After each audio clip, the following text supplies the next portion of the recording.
So for the third component, exterior rendering of your space, we're going to start out with a horizon line. I'm going to require that you do this in 2-point, and I would recommend you put your 2 points all the way to the corners or all the way to the edge. So we got a VP left, a VP right. You're pretty familiar with this already. All you're going to do then, and I'm just going to, I guess I'm going to freehand this just to save time. You're going to put the front edge, the closest edge of your house. And I would recommend, looking at where your door is, the main entry. And that's probably where we want to spin it so we can see at least one of the sides we're going to show will have your door on it. Okay? Then you decide, based on how big you make this first line or first segment, will determine how big that box becomes. And I think you know that pretty well.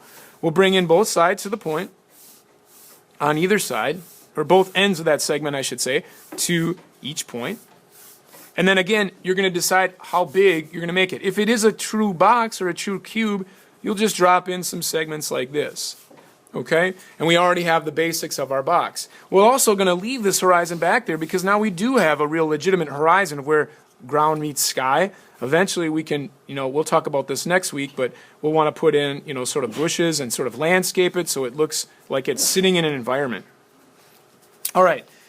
If you did have some shapes that occur to your piece, we might need to, say Lucas, he had more of an L shape over on one side. He might need to modify his box and drop this down to show that this steps back or this piece bumps out in front. So this will still go to the point, this comes down, and this would, from an aerial view, it would be communicating this, because Lucas has kind of an L shape, or he's got this other little wing over there. Does that make sense?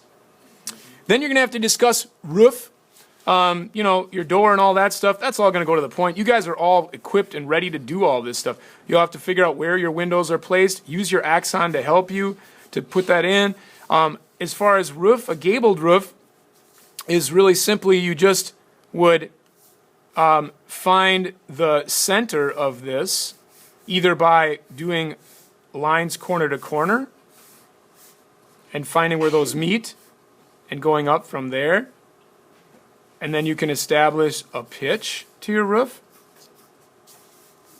And then this top of the peak would go to that point. And then this side would match that angle. I don't know that a gabled roof would be, totally appropriate for all of your designs. You may want more of a shed roof, which I'll show you how to do. Or you may want a flat roof. So it all depends on what you are wanting to do. But I think when we look at some of these, you can really see easily, here are the points, the doors go to the point, the deck railings go to the point, even the little patio that's out of there goes to the point. So if you have outdoor space, I'll ask that you, try to illustrate it. This is like, hey, sell your drawing, sell your design, sell your structure, and show all the cool components of it, make it look great, and make me want to buy it. That's kind of what the exterior illustration should be all about.